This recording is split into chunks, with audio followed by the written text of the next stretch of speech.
Hi, welcome to part 3. So to recap, we've put all the parts out and we've assembled the shafts and the axles with all the cogs on. So after going through these steps here, we had this one, there were 2 of that, 1 of these, 1 of these and 2 of these. So altogether we've got 6 axles. We then put the 2 sides together, remembering that it was only 1 peg join these together, not 2 as I showed in the video. We're now going to try and make this assembly here. So our 6 cogs are going in here and 1 plain axle is going in there. Now this bottom one is the thicker axle and it's longer because the wheels are going to go on the end, and this cog is fixed to the shaft. So when I turn the shaft, that cog's turn. All of these, as I showed you before, spin round on the shafts. The shafts are fixed in here. It's the shafts that go with the peg that hold this together. And each of these cogs spins. This one is offset to the side. These are all in the middle, and that one's offset to the side. Okay. Now the way we make it is as it shows in the book. We put some of the shafts into one side here. So you get your first grey edge here, and the long shaft goes in there. The one with a single black cog goes on there, and a grey one in there, and a grey one in there. So you have the grey piece with the shaft sticking out. The tricky thing then is we put these into this side, these 2 go into this side, and then we squash the 2 together. This is probably the most difficult and fiddly bit thus far. It does need a fair amount of dexterity and patience. The important thing is to check when you've finished that it all works, it all spins. So just to show you again, what should happen is if you turn the bottom shaft here, that cog turns the next one, which turns the next one, and can you see the top one is turning? A little bit closer. So I'm turning this one here, and as that black cog turns, the next grey one turns slowly, turns a black cog, that turns a grey one, turns a black cog, turns a grey one, and the one at the top turns. So in the end, this shaft and the top shaft are connected. And what's going to happen is that this is the front here with 2 wheels on that are fixed to the shaft, so that the drive from the motor goes in this end, fits on here, and drives through all these cogs to make the wheels go round. The other pair of wheels go on this axle here, which freewheels. It just spins around. So it drives, it's not 4-wheel drive, it's just 2-wheel drive. It drives through the front wheels. Okay. I've probably skipped the detail of how you put this together, but it really is just a case of being patient and fitting them in one at a time. And that's probably best done on Zoom, where I can talk you through it as we go. Okay. The next thing is there is the body is actually a module. If you turn back to the front of the book and you find after the parts list page, let's see what page number it is. This page, page 6, page 5 and 6. So if you look on page 6, look on page 5 first. Here are the resealable bags and the labels that you can use to put in them. So when you finish making the model, you can put all the parts in the bags, labeled, so it's easier to find them for when you make the next one. Right.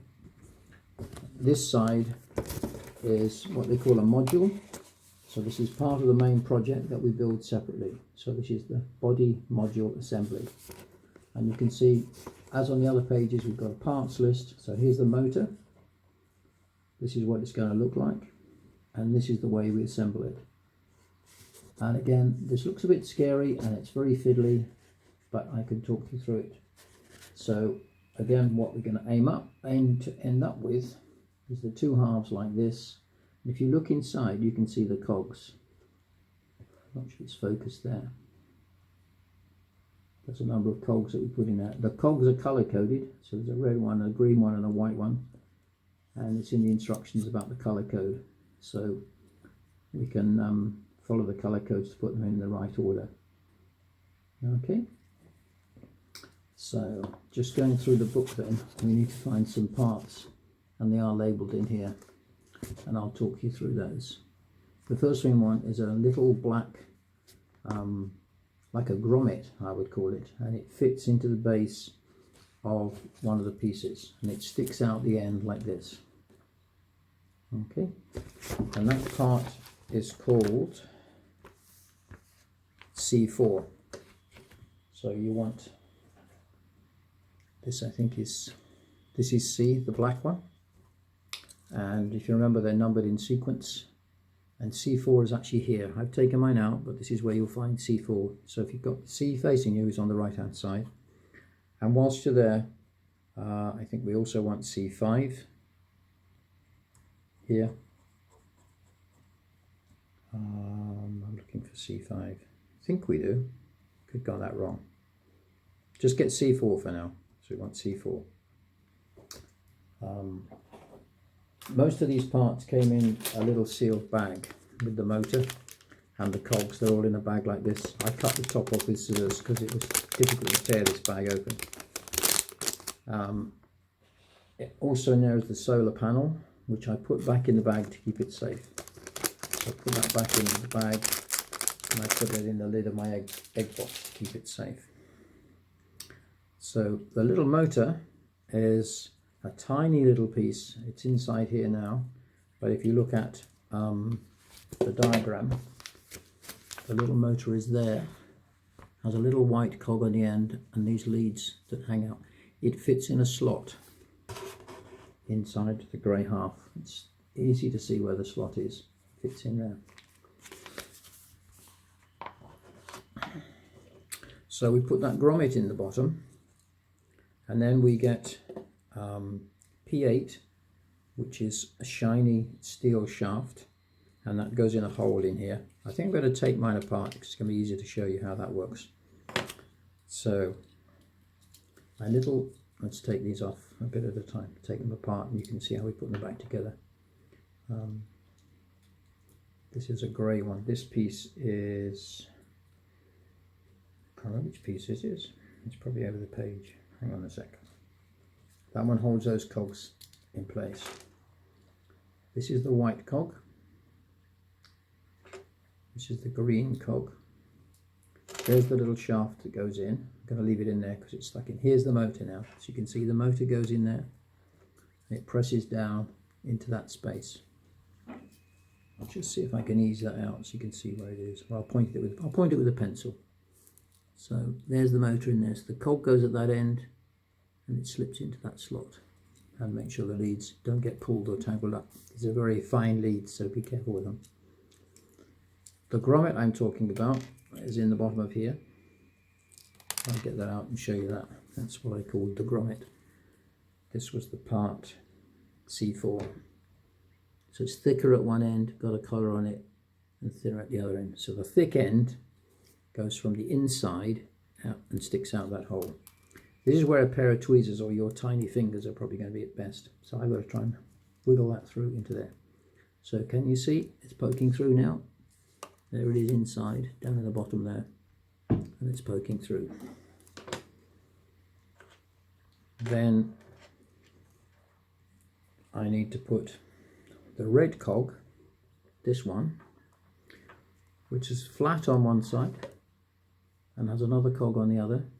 So you can hold it by that cog and put it flat under the motor cog and on top of there. Again, it's pretty tricky to see. Let's try and hold it up to the camera. So it's gone under the motor cog there, and it's sitting on that grommet, and the holes are lining up. Because the next thing I'm going to do is put the green one on that shaft. Do you remember the shaft we put in? So the green one goes on there, again with the small cogs. There it is, the small cogs upwards. So that goes on there, like that. Then the white one. Now, this is very tricky to see, but if you look really carefully at this, let's get it right in front of the camera. Right, I don't know if it will focus. What you're trying to look at is there's a little lip this side. Try and show you with the pencil. This side is plain here. There's a little lip or shoulder just here. This is really tricky to show. Just there's a little shoulder. You can feel it more than you can see it. That needs to be on the outside.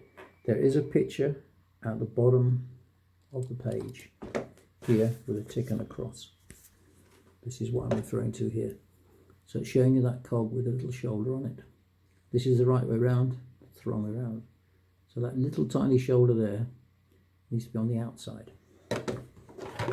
So this cog goes into the red one. Now by now my red one's moved. So making sure this is the right way around, I've got to get that onto the red one and try and tip him and push that down so that it goes through into the hole at the bottom. Alright. But something's happened. My grommet has fallen out the hole. This is where I said it got quite frustrating. I'm going to have to start again. So take this one out of the way. Take the green one out of the way. Take the red one out. And there it is. Look, my poor old grommet's twisted round. So what might be a clue, what might be a good idea, if you've got tight enough little fingers to do it, is when you put it through, hold on to that side. If your fingers can do it, hold it like that, and then it can't come out of place. So again, we put the red one back in, tuck it underneath the white cog of the motor. There, goes underneath that one. Can you remember what's next? It was the green one with the cog uppermost, goes on there, and that should engage with the red one. And then the white one with the shoulder outside goes into the red one, and if you wiggle it, it sticks into there. Right, now at this point, all those cogs should lock together. They probably won't move because they're now locked into the motor there. If you twist it, you can just see them going around. So at this point, we need to fit this black one, and I think this is over the page, so just put that down for a minute and go over the page. So we've now moved on to B3. Now there's a diagram there explaining how all the cogs fit together. We got to this stage and we need to put this big one on here and that one on there. Yeah, that's what we're looking for. So we want this one off the black, off C. This is our C5, I'm pretty sure, from memory. So we need that next. And I also need this little tiny grey one, little tiny grey cap. Can you see that? Where are we there? And the grey cap is B6. So B6 is the grey sheet. Yep, here's B. And number 6, I think he was over here. I think this was him. Yep, that's B. That's where B6 came from. Along the top from there onto there. That's B6. So keep those two. So the black one needs to go on with the big cog on the outside and the little cog on the inside. So he goes on top of the white one, like this. And he sits like that, okay? And then the little grey one sits on top of that little shiny shaft. Can we see this? Tricky because the camera's in the way. And I think it's getting away with the camera. Now that grey one is going on there. Okay. Now you need to push that down so that it sticks. Can you see it go down a little bit? That's it. That will still wobble about. And that is going to come through the other half. Keep these wires out the way. Get your other half. Get it with the wavy bit on the top, with that wavy bit. Put that through that hole like the grommet did the other side. Okay? And then there are 4 tiny little pegs. There's a peg. Goes in there. Peg goes in there. Peg goes in there. and squeeze. So at this point we finished making the motor with all the drive. If you twist this, you should be able to hear it spinning around. It should spin quite freely. You might hear it going around. Mine's sticking slightly.